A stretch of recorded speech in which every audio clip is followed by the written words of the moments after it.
Our senior international correspondent Ola Girin and cameraman Goktai Koroltan have been on the front line with Ukrainian troops in the town of Vuhledar, and they've sent us this report. Deep in the forest near the town of Vuhledar, we get a close-up of the war.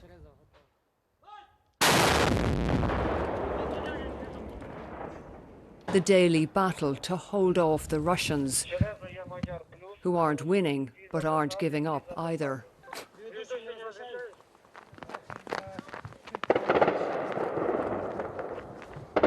Inside the town, Ukrainian troops lobbing mortars and obscenities.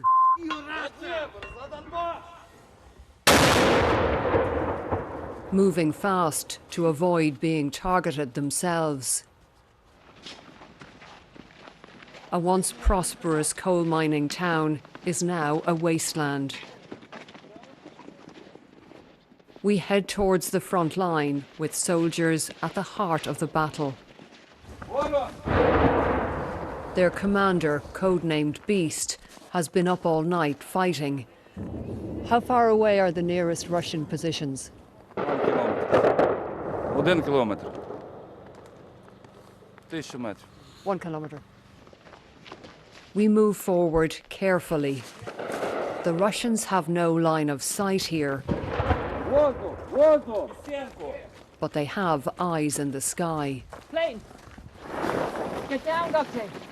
We've just been told to duck down here now and take cover at the wall. The troops have heard something, possibly a Russian drone. The front line is about 500 meters away. They say Russian troops are trying to advance, but they're holding them back. A few hundred souls remain in this broken place, without light or heat, without peace or safety. Solace comes in the form of Oleg Tkachenko, an evangelical pastor in camouflage gear who braves the shelling to deliver aid. It's a matter of life or death, he tells me. We bring bread and water. The risk is huge, but so is the reward, saving people's lives.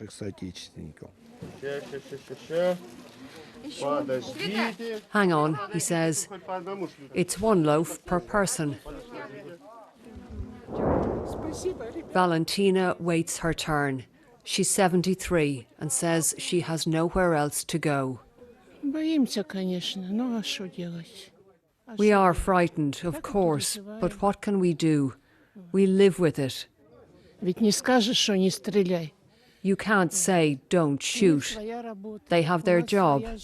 We have our lives. What was life like here before the invasion? How were things before? It was good. The town was quiet, calm and clean. People worked. We had money.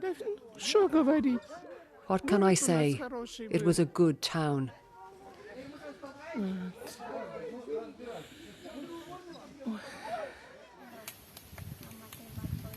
And there was a good life for many in Ukraine, like Ruslan and Denise, 9-year-old twins, the stars of this family video. They were side by side, always, until Russian shelling tore them apart.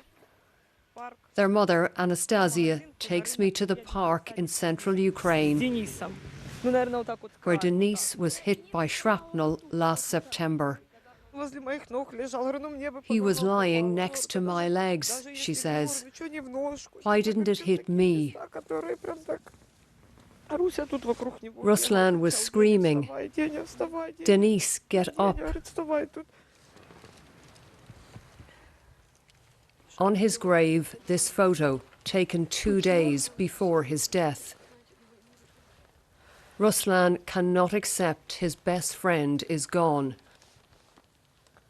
He sends himself messages from Denise's phone. That piece of shrapnel will follow him through life, and follow her. One family, one loss, 1 year of Russia's war. Orla Guerin, BBC News, Eastern Ukraine.